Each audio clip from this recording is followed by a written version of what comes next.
Bismillahirrahmanirrahim. Assalamualaikum warahmatullahi wabarakatuh.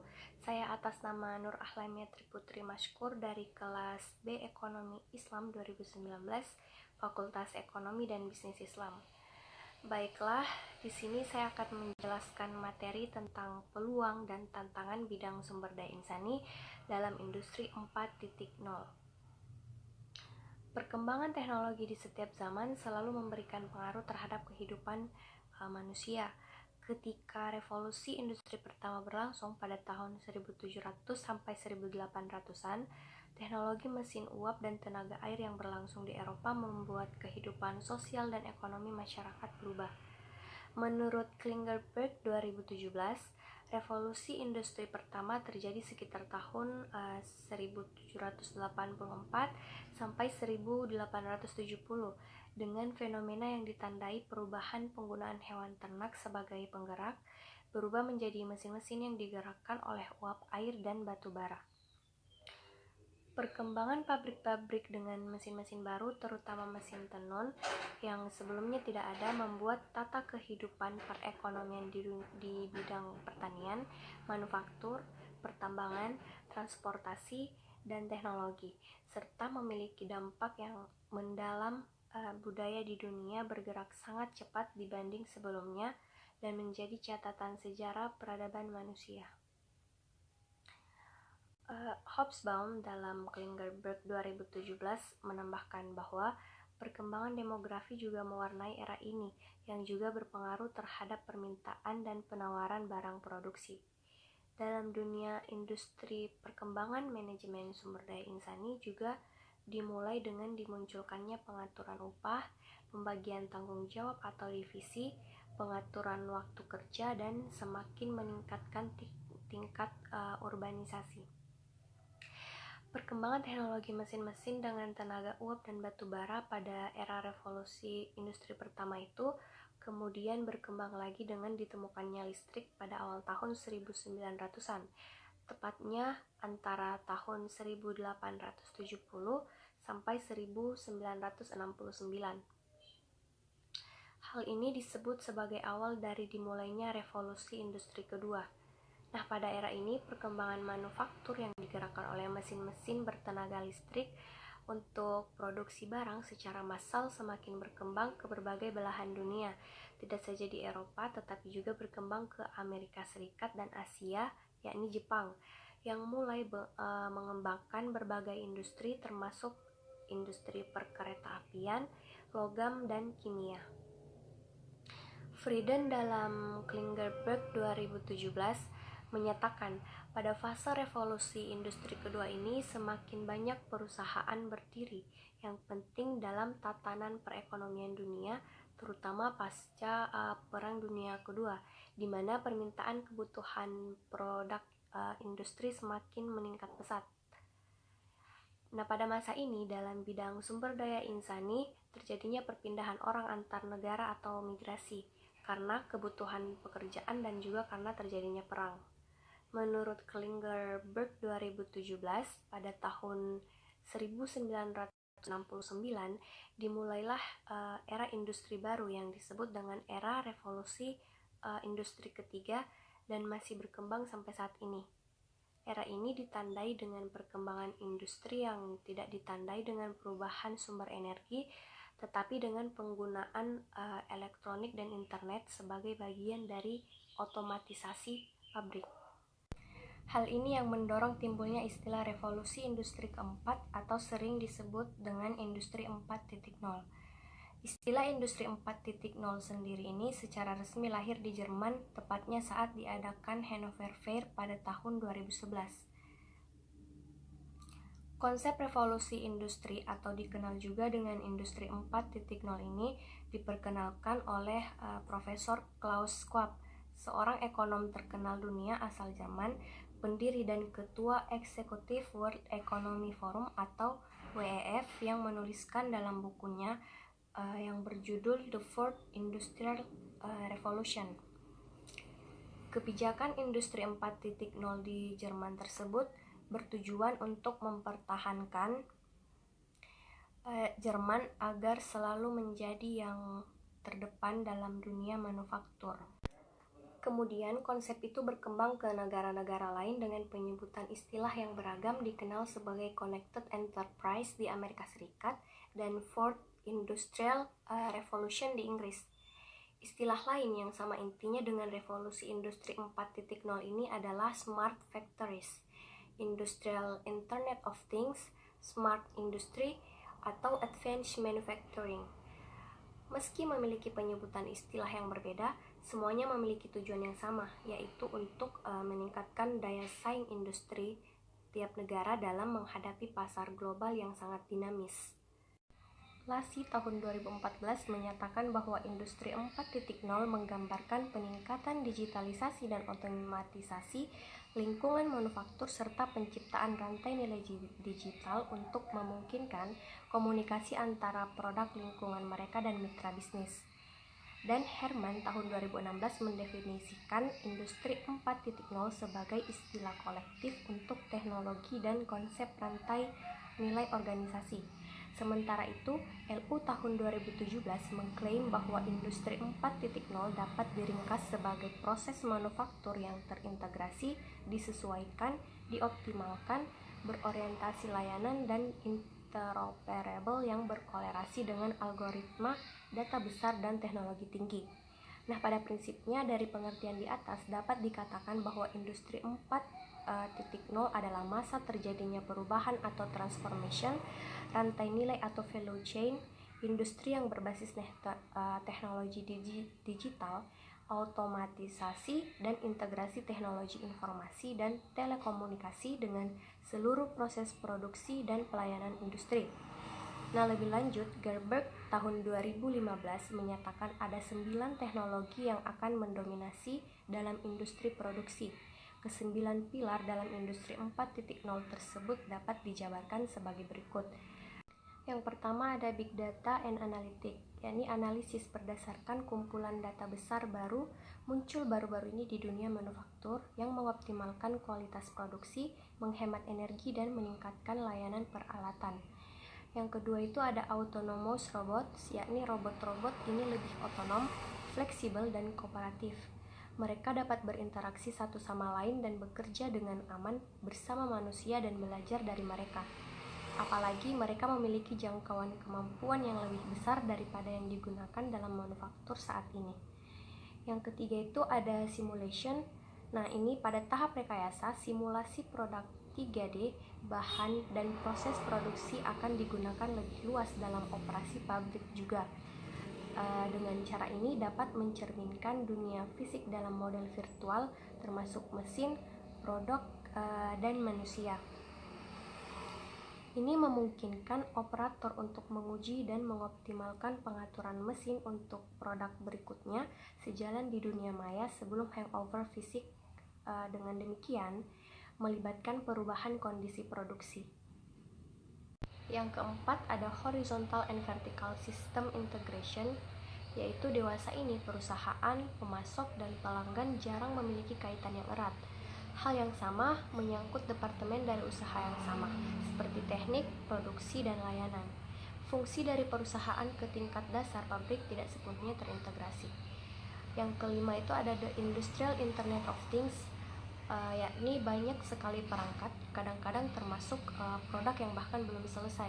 Hal ini memungkinkan perangkat lapangan tersebar di seluruh rantai produksi untuk berkomunikasi dan berinteraksi satu sama lain dan dengan pengontrol yang lebih terpusat.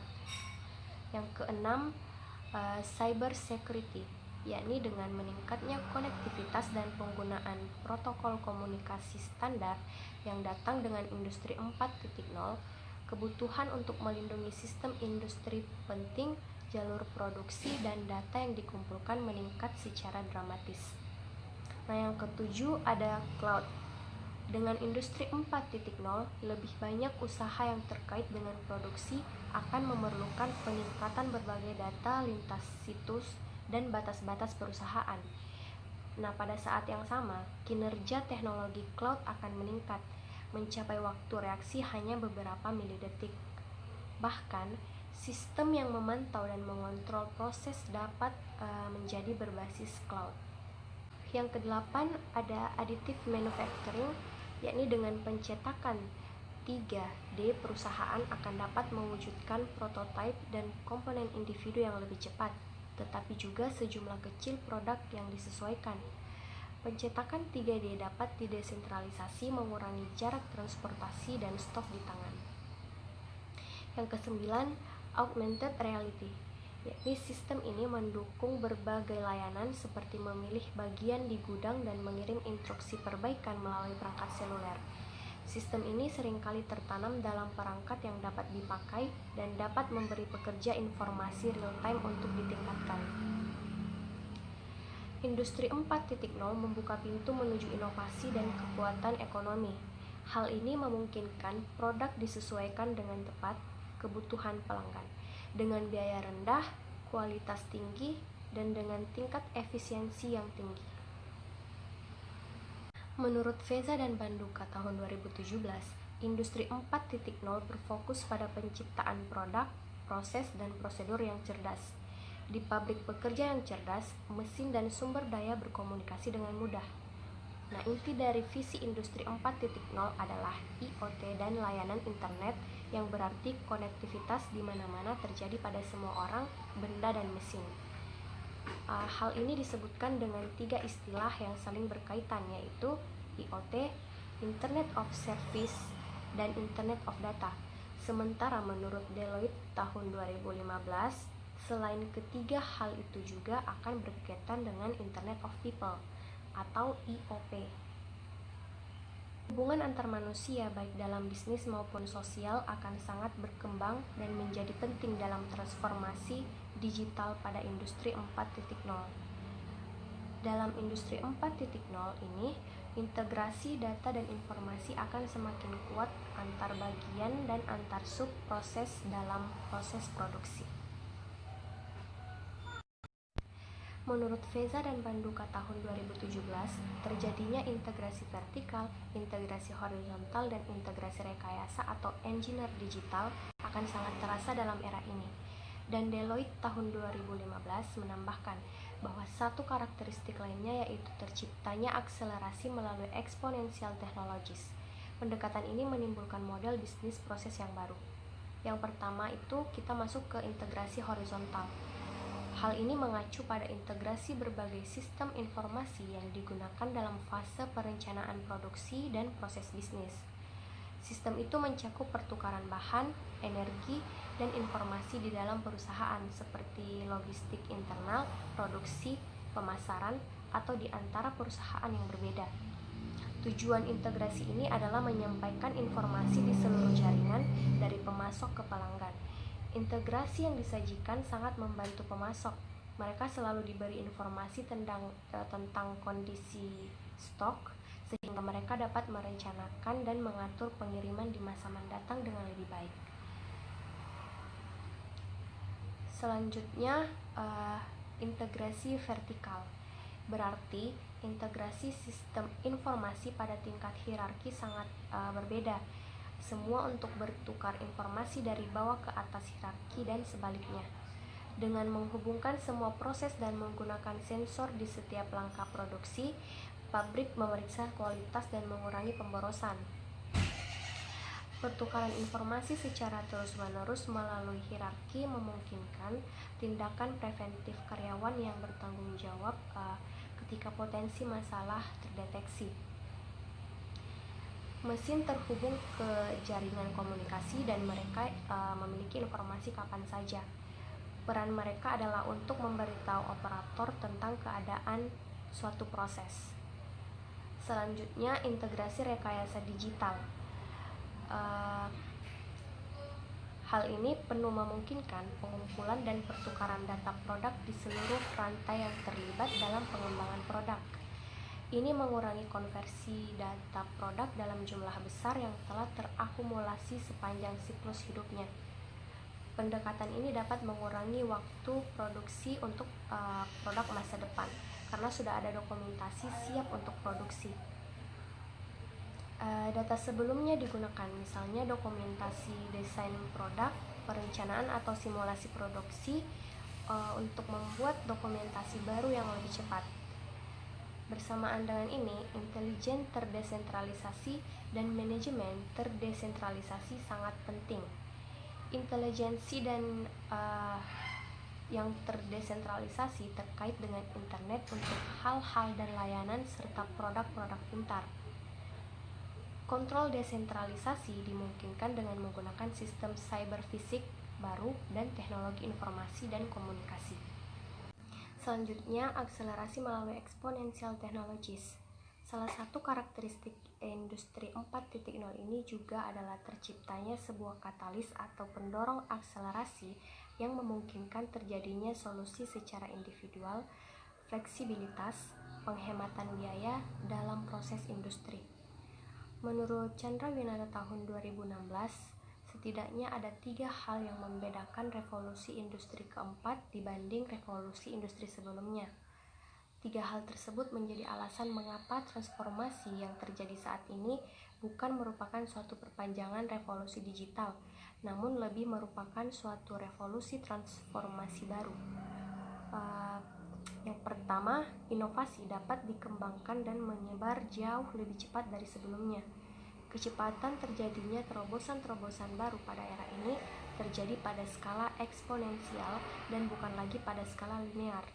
Yang kedua, penurunan biaya produksi marginal dan munculnya platform yang dapat menyatukan dan mengkonsentrasikan beberapa bidang keilmuan yang terbukti meningkatkan output pekerjaan. Transformasi ini mengakibatkan perubahan dengan ruang lingkup yang begitu luas, sehingga menyebabkan perubahan pada seluruh sistem produksi, manajemen, maupun tata kelola. Dan yang ketiga, revolusi secara global ini akan berpengaruh besar dan terbentuk di hampir semua negara di dunia, di mana cakupan transformasi ini terjadi pada setiap bidang industri dan bahkan akan mempunyai dampak menyeluruh pada level sistem di banyak tempat. Baiklah, adapun dampak dari industri 4.0. Masuknya suatu industri ke dalam industri 4.0 tentunya dapat membawa dampak berantai terhadap bidang lainnya seperti bidang ekonomi, sosial, dan politik. Bagaimanapun perubahan yang terjadi dalam satu bidang kehidupan manusia biasanya akan diikuti dengan perubahan pada bidang lainnya yang saling terkait dan saling mempengaruhi. Hal ini juga semakin didorong oleh kemajuan teknologi informasi dan telekomunikasi dalam dunia global.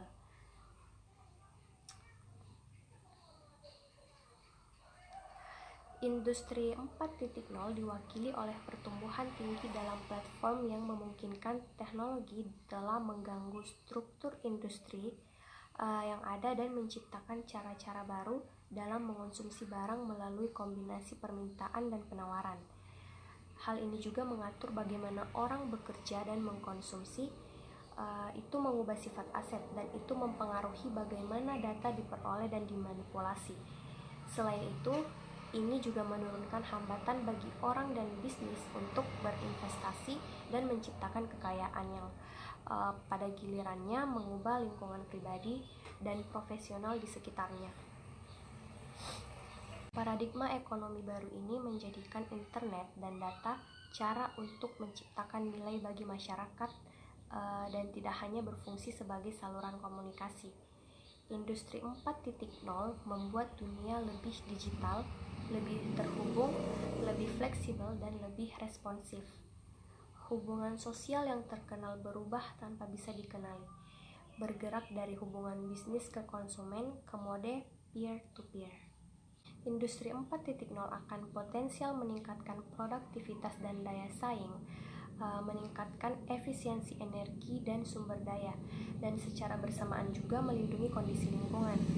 Pada era ini, ekonomi industri akan memungkinkan produk-produknya untuk di-reuse, remanufacture, dan recycle.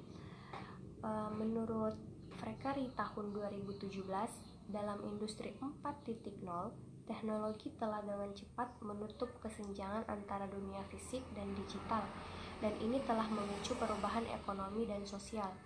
Digitalisasi, jaringan, dan otomatisasi mengubah seluruh sektor manufaktur global.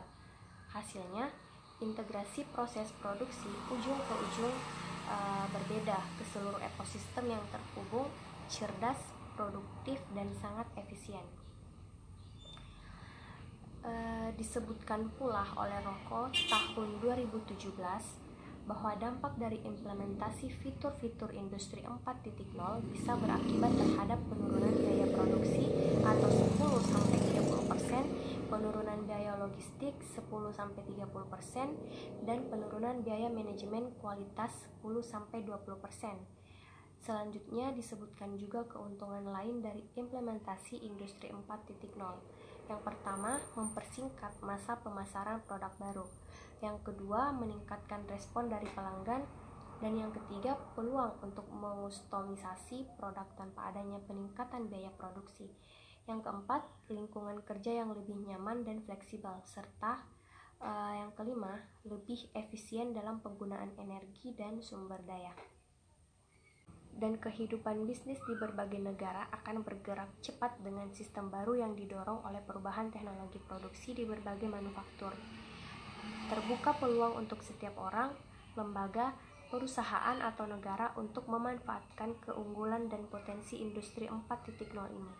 Bagaimanapun, keberadaan sumber daya insani atau SDI tetap akan menjadi sangat penting dalam era ini.